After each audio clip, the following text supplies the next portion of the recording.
When I was sitting in the principal's office for 35 years and now living alone at 72, I'm completely different people.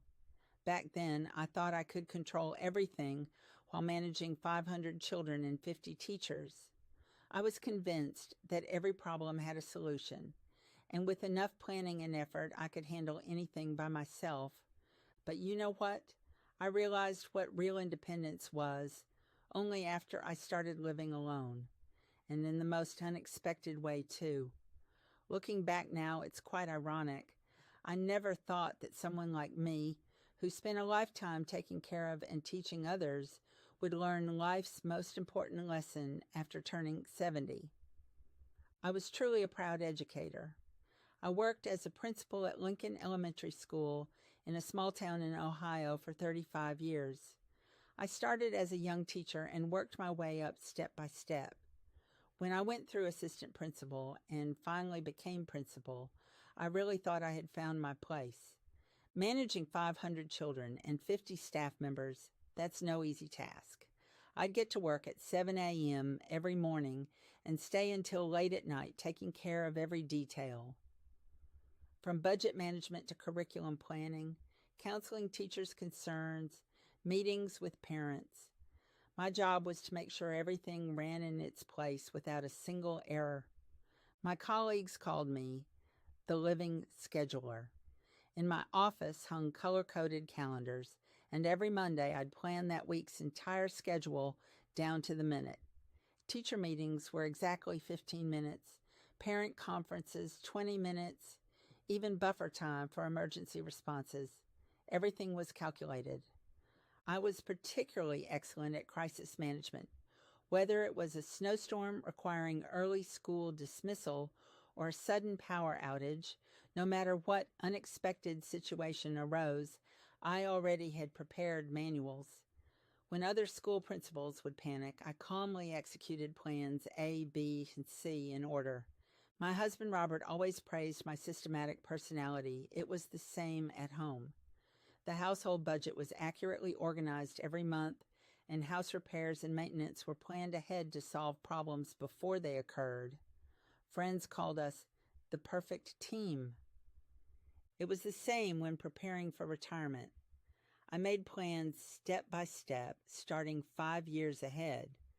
From financial management to healthcare and hobbies, I systematically prepared everything. I met with financial advisors to calculate pensions and savings precisely, chose the optimal health insurance plan. I even prioritized what I'd do after retirement. When Robert suddenly passed away, of course my heart ached, but practically speaking, I was prepared. All documents were organized, and I already knew the procedures for insurance and pension matters. Even the funeral could proceed according to what we had planned in advance. When I started living alone, I thought I was completely prepared too. I checked all the facilities and equipment in the house, organized emergency contacts, and created a new daily routine. 6 a.m. wake up, 30 minutes of exercise, systematic meal planning, scheduled housework, reading or watching TV in the evening. Everything ran as precisely as clockwork. Whenever my children worried, I'd say confidently, "Your mother managed an entire school for 35 years. Living alone is no problem." I really believed that too. Unlike other elderly people, I was a lifelong administrator, a professional at planning and executing. When neighbors occasionally asked if I needed help, I'd politely decline. "Thank you, but I'm fine.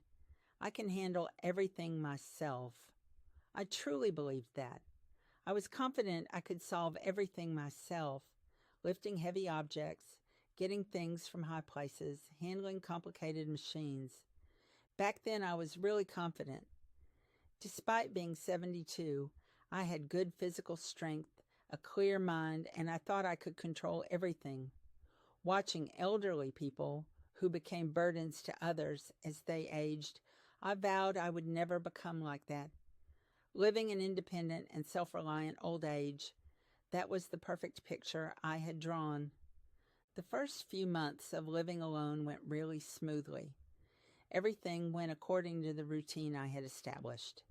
I exercised every morning without fail, kept the house neat, and ate well according to plan. I thought I really am different. But small things started happening one by one. They were trivial matters.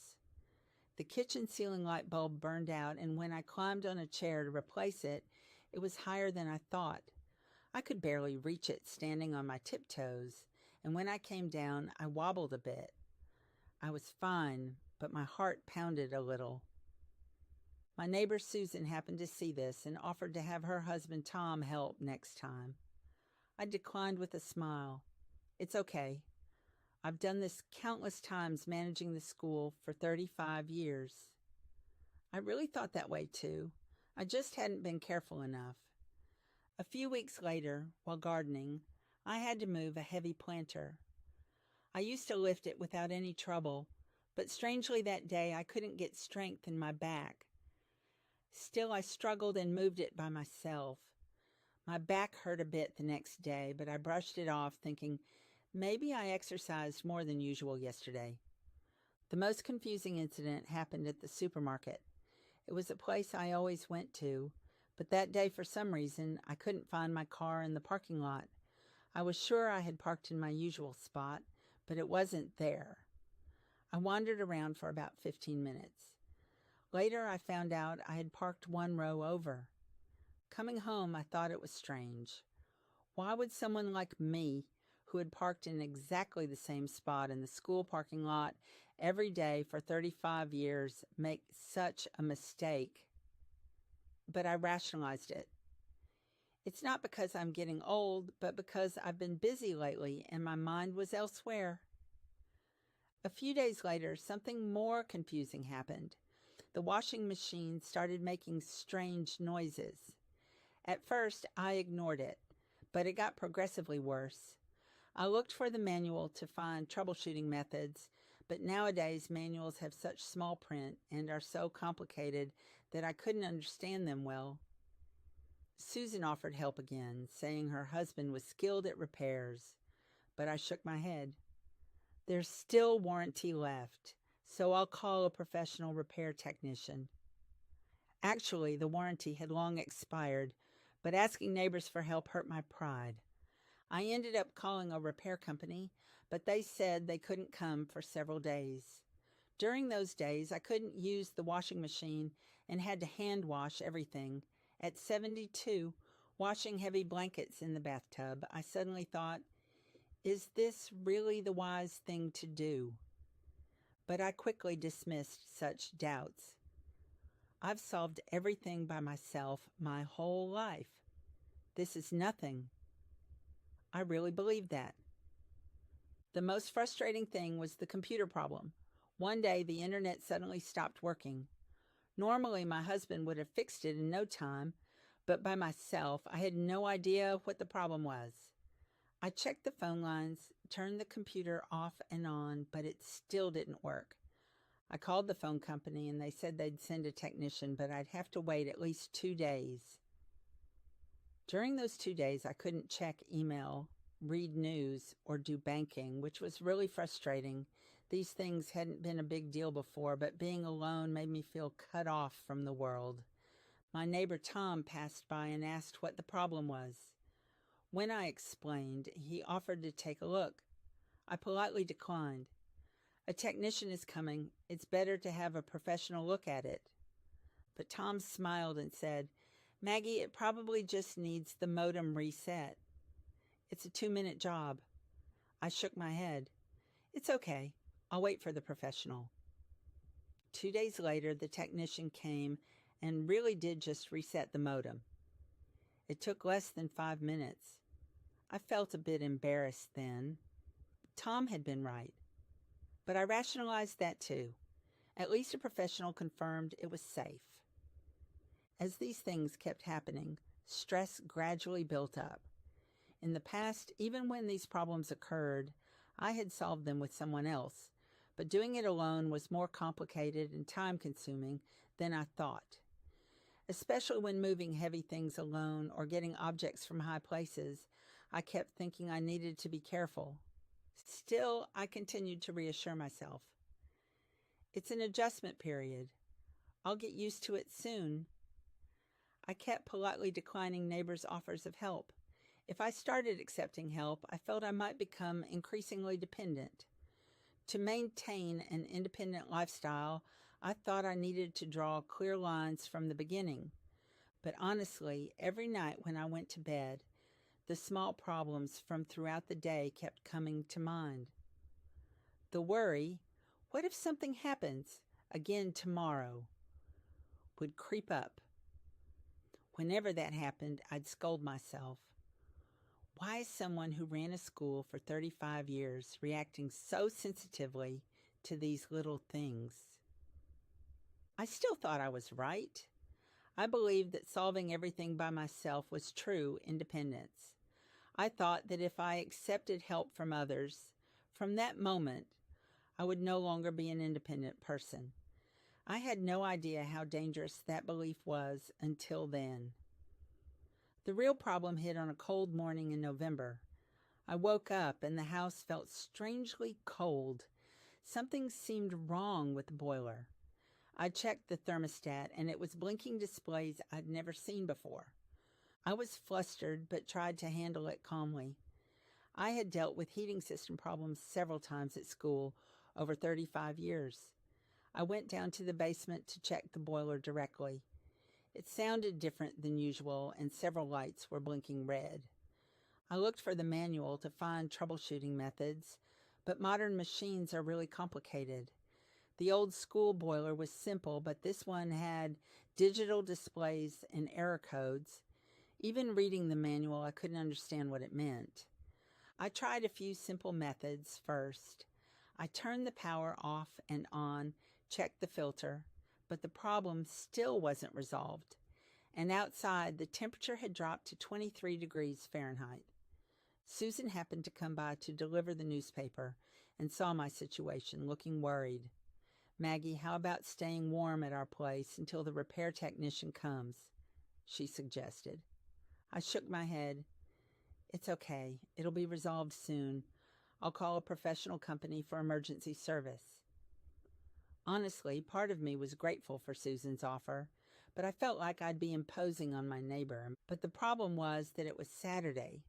I called several companies, but weekend emergency service cost 3 times the weekday rate, and they said they could come at the earliest late in the afternoon.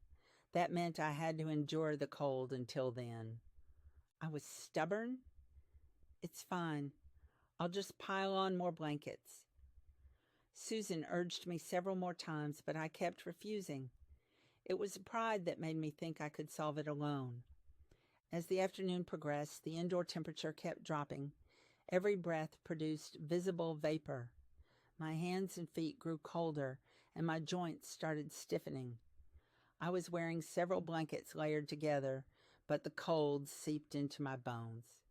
By 4 p.m., it was really unbearable. Every time I went to the bathroom, it was so cold I'd rush out. It seemed warmer outside. Then the repair technician called. Another emergency had come up, so he couldn't come until 8 p.m. At that moment, I felt truly desperate. The thought of enduring 4 more hours in this cold almost brought me to tears. Still, I tried not to give up.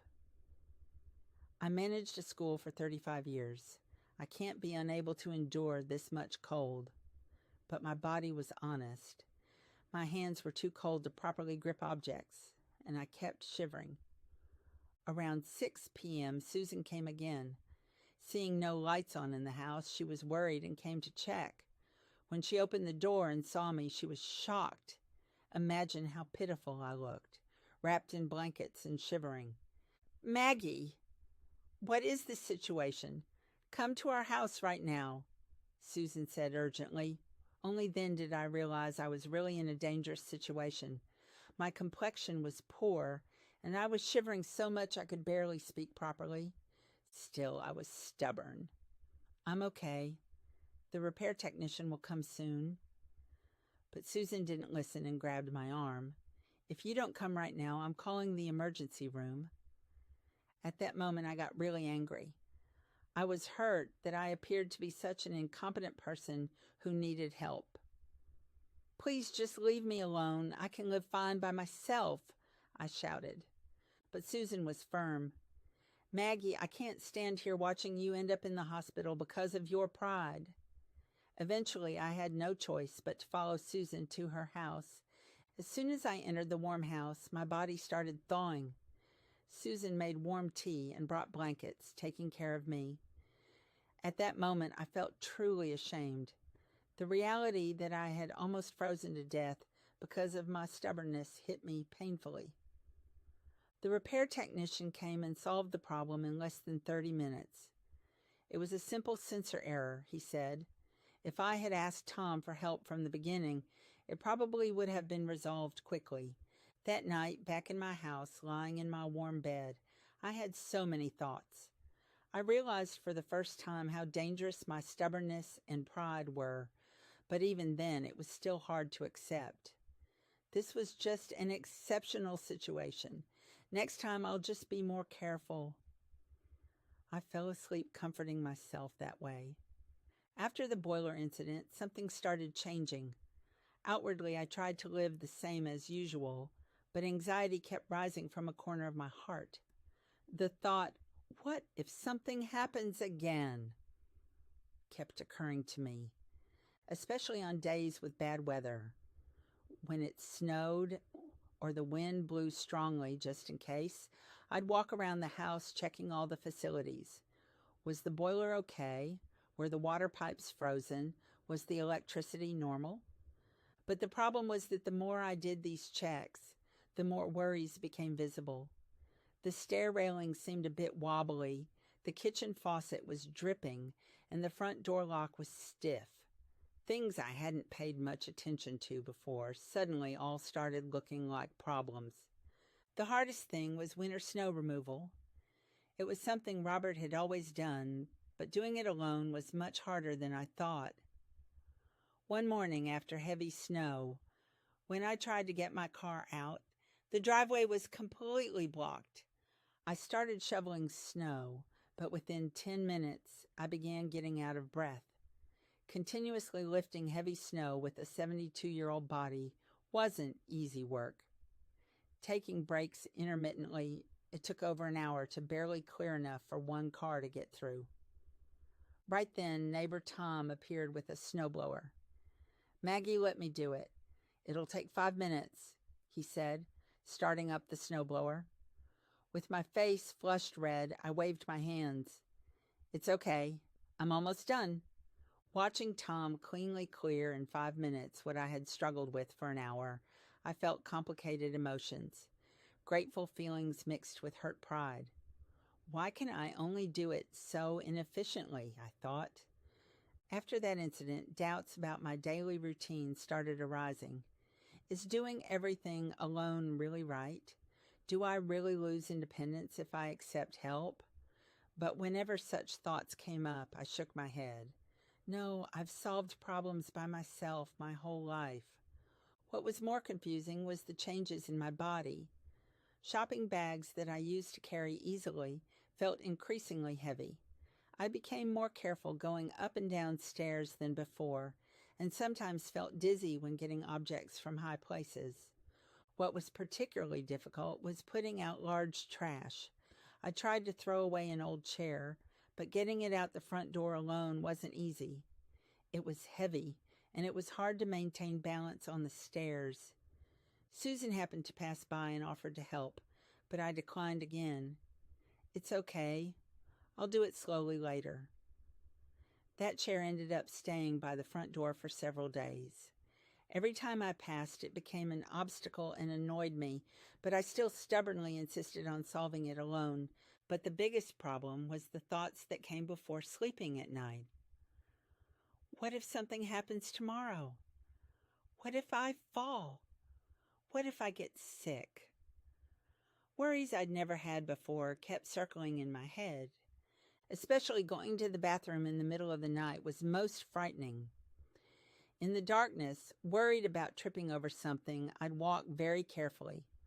Once I really did catch my foot on the carpet and stumbled, but fortunately I grabbed the wall and didn't fall, though after that I became even more anxious.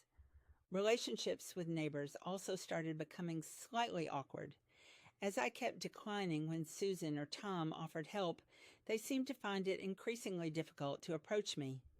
They might think, Maggie doesn't want our help, but I still thought my choice was right. Not imposing on neighbors is proper manners. I should solve my own problems. That's how I encouraged myself and persevered. But even in phone calls with my children, I felt changes. Mom, are you okay? Your voice sounds a bit tired, my daughter Sarah would ask worriedly. I'd answer with a laugh, I'm fine. It's just because the weather's cold. But the truth was, every day was much more tiring than before. Trying to solve everything alone drained my energy quickly. Even simple tasks took longer when done alone, and the stress of worrying about making mistakes was significant. Doubts gradually began. Is this really the right way? Is handling everything alone true independence? But whenever such thoughts arose, I'd pull myself together again. I'm someone who ran a school for 35 years. This much is no problem. Yet in a corner of my heart, anxiety continued growing. I had a premonition that something really big would happen someday, but I tried to ignore that thought. Even then, I didn't properly realize how dangerous a situation I was in. Everything changed on a Tuesday afternoon in February. Even now, I don't remember why I was in such a hurry that day. I think I had to go to the pharmacy to pick up a prescription and rushed out to get there before closing.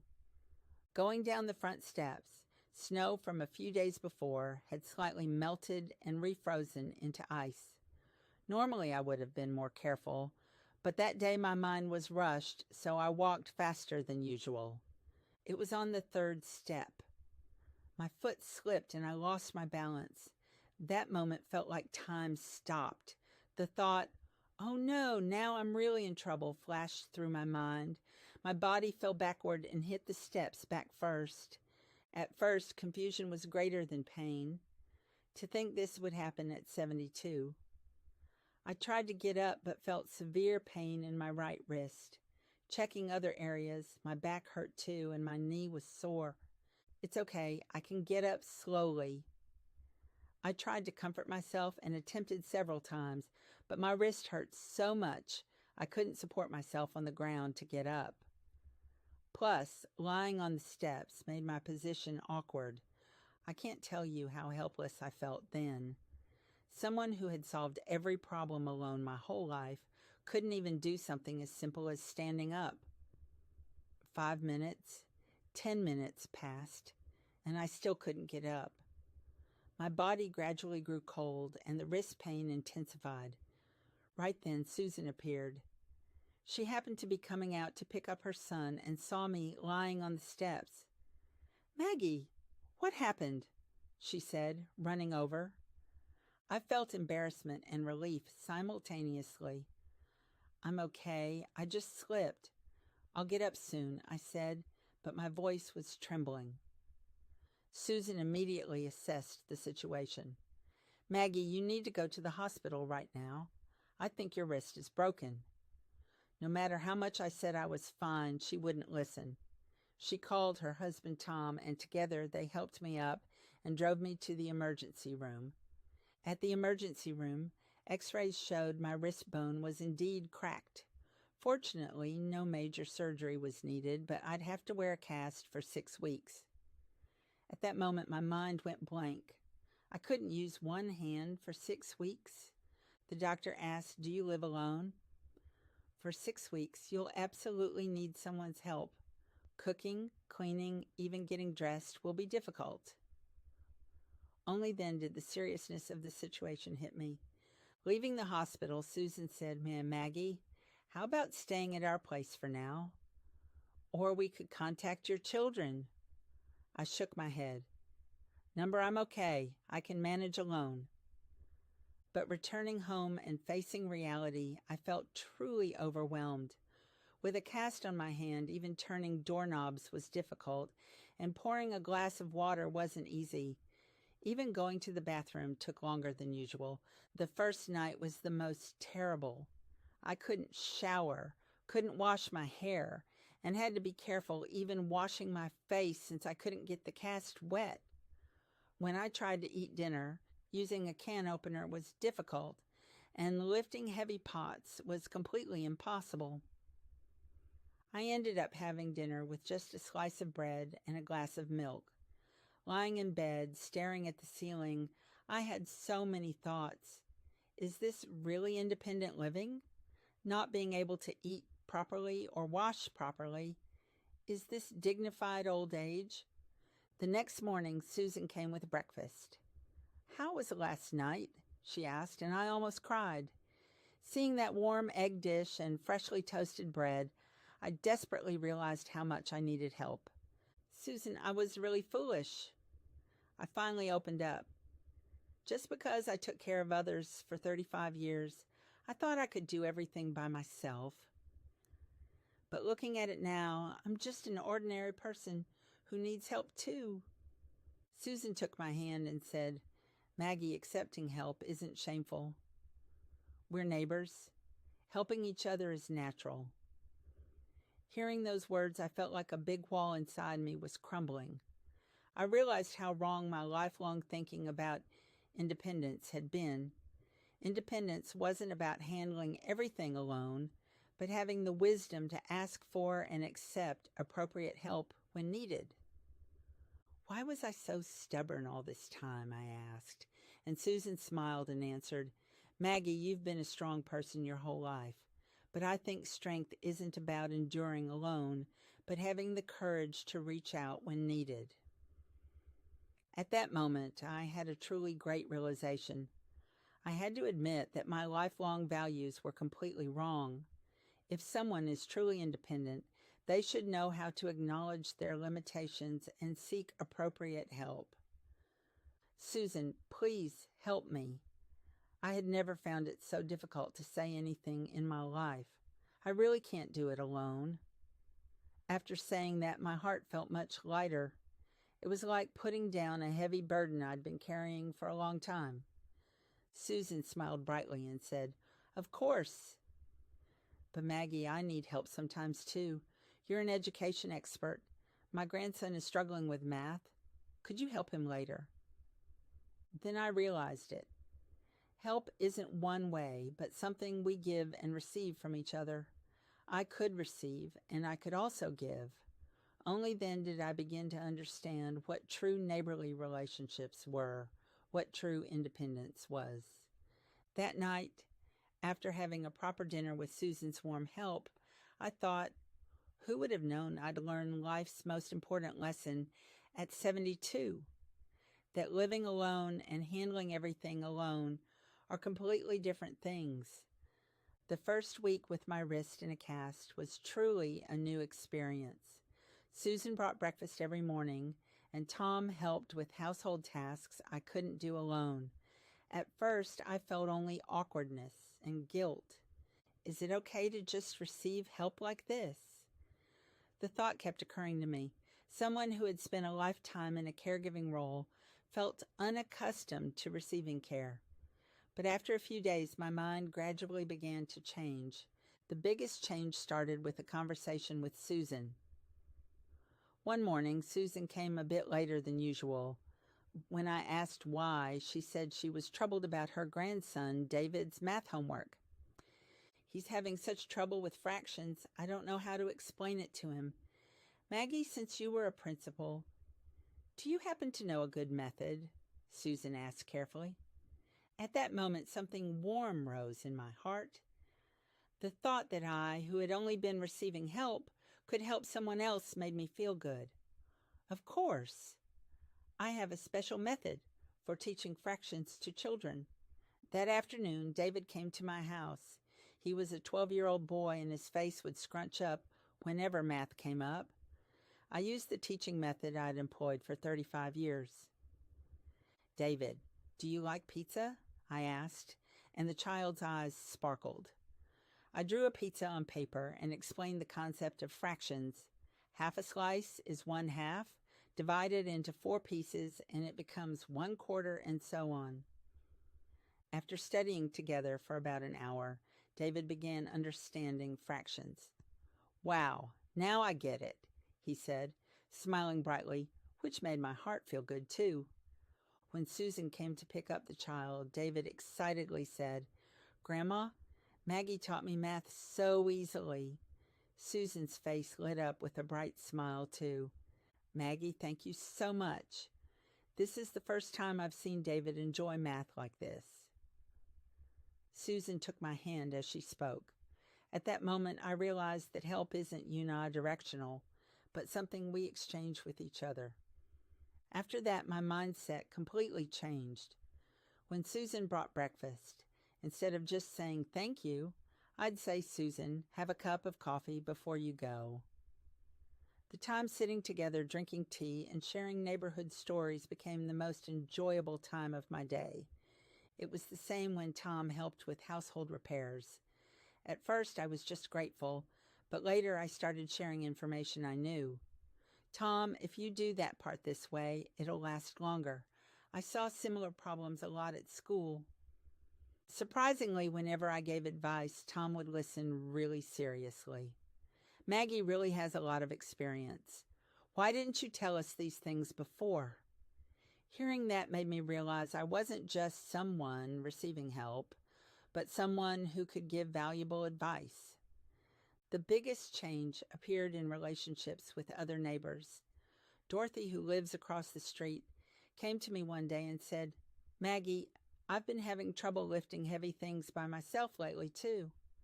How about we help each other?" In the past, I would have said, "I'm fine, I can do it myself," but this time was different. "That's a good idea, Dorothy. We can help each other when needed." Answering that way made my heart feel much more at ease. Gradually, a small help network began forming in our neighborhood. Dorothy was good at sewing, so she'd do simple clothing repairs. I'd provide educational consultations for children. Susan was good at cooking, so when she made big meals, we'd share them, and Tom would help with house repairs. Phone calls with my children changed too. In the past, I'd only say, "Everything's perfect," but now I'd speak honestly. I hurt my wrist, so the neighbors are helping me a lot. They're really grateful people. My daughter Sarah said in surprise, "Mom, are you okay?" "Should I come help you?" I answered with a laugh. "Thank you, Sarah. But the neighbors here are really helping me well, and I'm doing things that help them too." I'm surprised to hear Mom say that. "You used to say you'd do everything yourself." I could hear relief in Sarah's voice. She had probably been worried about my stubbornness all this time. When I had the cast removed after 6 weeks, the doctor said, "Your wrist healed very cleanly. You must have managed it well during recovery." I answered with a smile, "Thanks to good neighbors." On the way home, Susan asked, "Now that your wrist is healed, will you go back to doing everything yourself?" I shook my head. I've realized now that doing things together is much better than doing them alone. That night, making tea with my completely healed wrist, I thought I had learned life's most important lesson at 72. That true independence isn't about handling everything alone, but about creating healthy, interdependent relationships. About a month after having my cast removed, something really special happened. A new neighbor moved into our area, 85-year-old Frank. He had lost his wife a few months earlier and moved here alone. When I first met Frank, it was like seeing myself from a few months ago. "I'm fine. I can do everything myself. I don't want to be a burden to anyone." He was saying exactly the same things. Susan carefully said to me, "Maggie, how about talking to Frank? If you could share what you went through." I nodded. I felt I could understand his feelings better than anyone.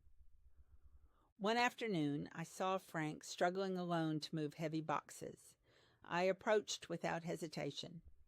"Frank, can I help you?" But as expected, he declined. "I'm fine. I can do it myself." Then I used a method I'd learned during my 35 years as principal. Don't try to help directly first, but build a relationship first. "Frank, how about having a cup of coffee and taking a break? I just made some, but it's too much for one person." Saying it this way, it seemed hard for him to refuse. He came to my house for coffee. Talking together, I heard Frank's story. He'd lost his wife of 60 years, and his children lived far away, so he was living alone. "I need to live independently. I don't want to be a burden to anyone." Hearing those words reminded me of myself from a few months ago. "Frank, I thought exactly the same thing, but I've realized something lately." And I carefully told him about what I'd been through. From the boiler breakdown incident to my wrist injury and how my mind had changed, I spoke honestly. I first realized at 72 that independence isn't about handling everything alone, but having the wisdom to ask for help when needed. Frank nodded and said, "Maggie, that must have been really difficult, but I'm still..." I smiled and said, There's no rush, Frank." It took time for me to change my mind, too. The following week, something amazing happened. A big snowstorm hit our neighborhood, and all the driveways were blocked with snow.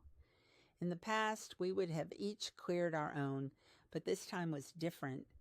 Susan suggested, "How about we all clear snow together?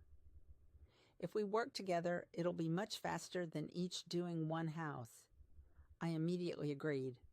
"Good idea. I'll use the organizational methods I learned during my principal days." I proposed role division. Tom will clear big snow piles with the snowblower, Dorothy and Susan will do detail work, and I'll make the overall plan and manage safety. It was like planning a school event. Most important was Frank. I approached Frank and said, "Frank, I need your help. The experience and wisdom you've accumulated living to 85 is really needed in this situation." Saying that, Frank's expression changed. "Could I be helpful?" Frank asked carefully. "Of course. Having someone like you supervise safety would be really reassuring." I answered with a confident voice. That afternoon, we showed truly fantastic teamwork. Tom's snowblower and our shoveling, plus the efficient plan I made, fit together perfectly. Frank especially did really well managing safety. "Maggie, watch out for ice here." "Tom, there's a drain over there, so don't pile too much snow." In 2 hours, we cleanly cleared all 6 houses' driveways. If we'd done it individually, it would have taken all day. After finishing drinking warm cocoa together at Susan's house, everyone felt proud. "Working together like this is much easier and more fun," Dorothy said. Tom also said, "Maggie's organizational skills are really amazing. You really were a principal." What made me happiest was Frank's change. "Maggie, thank you so much for today. I felt like a useful person for the first time in a long while." Hearing that made my heart feel warm. After that, Frank became an official member of our group. Now he'd say first, "If you need help, please let me know anytime." Frank was experiencing the same change I'd gone through a few months earlier. That night, lying in bed, I thought it was really amazing. I realized that my lifelong abilities as an educator and organizational management skills were being expressed in new ways. Doing things with neighbors that I couldn't do alone, my abilities were actually shining even brighter. Most of all, I felt like I wasn't just someone receiving help, but someone making valuable contributions. I learned for the first time then what great joy it is to still be able to live as someone helpful to others, even in old age. Now our neighborhood has become a truly special community. A relationship was created where we help each other using everyone's strengths while still respecting each person's independence. This was exactly the truly independent life I'd been looking for. I'm telling you this story 1 year after that snowstorm incident. You can't imagine how my life has changed. I'm living in the same house with the same daily routine, but my quality of life has become incomparably richer. My 6 a.m. wake-up routine remains the same, but now instead of exercising alone, I take neighborhood walks with Susan and Dorothy. 3 of us start the day walking together. We chat, check on each other, and sometimes just walk quietly enjoying the morning air. Cooking has completely changed too. In the past, I'd only make portions for myself, but now I make big meals to share with neighbors. On Mondays, I make a big stew. Wednesdays, Susan makes lasagna. Fridays, Dorothy makes soup. Frank occasionally presents amazing desserts using pie recipes he learned from his wife. Sharing meals like this makes cooking more fun, and I eat more balanced nutrition. Most importantly, mealtimes aren't lonely. When we all gather to eat sometimes, it feels like becoming one big family. House management has also changed revolutionarily. Tom appointed himself management supervisor for our 5 houses and created monthly inspection plans, boiler checks, electrical system inspections, winter pipe management, all done systematically. I used my 35 years of school facilities management experience to create inspection checklists, while Tom handles the practical work. What makes me most proud is the educational activities I'm doing. Starting with David, I've become a learning mentor for neighborhood children. Every Tuesday and Thursday afternoon, my house becomes a small learning center. Children struggling with math and children wanting to improve their reading skills come to study together. Time with children is truly precious. Every time I see their aha moments, I feel that my 35 years as an educator weren't in vain. I realize that retiring doesn't mean my expertise disappears, but that it can be utilized in new ways. Parents are really grateful too. Thanks to Teacher Maggie, our child started liking math. Reading skills have really improved. Hearing things like this warms my heart. I feel like I'm still someone who can contribute to society. Health management is incomparable to when I was alone. The 5 of us take care of each other's health conditions. We go to the hospital together, remind each other about prescriptions if we're about to forget, and take care of each other when someone's not feeling well. Last month, when Frank caught a light cold, we took turns bringing him warm soup and checking on him. Frank later said, "If I'd been alone, it would have been really lonely and difficult, but thanks to all of you, I recovered quickly." Safety problems are completely solved too.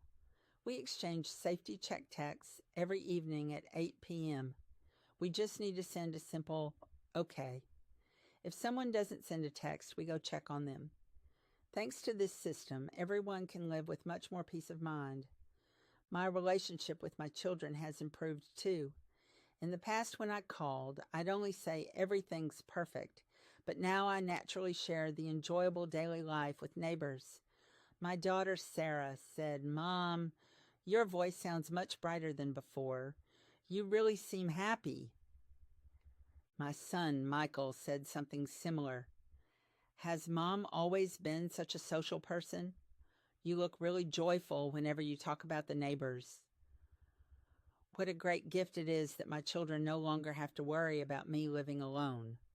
The biggest change is my mindset. In the past, I'd wake up every morning starting with the worry, what problems will happen today? Now I start the day with anticipation. Who will I do what enjoyable things with today? People say the world gets smaller as you age, but for me, it's the complete opposite. As relationships with neighbors have deepened, my world has actually expanded. There's so much to learn sharing everyone's stories, experiences, and wisdom. Dorothy's sewing skills, Frank's cooking know-how, Tom's handiness, Susan's warm heart. All these things are making my life richer, and I have pride that I'm also contributing to this small community With my educational experience and organizational abilities, now I'm certain. True independence isn't about handling everything alone, but about creating healthy, interdependent relationships, making relationships where you can ask for help when needed and where you can also give help. Who would have known I'd gain this realization at 72? I've experienced firsthand that life is truly continuous learning until the end. Living alone and handling everything alone are completely different things. I'm still living alone, but I'm no longer alone. And this is exactly the truly independent old age I had dreamed of.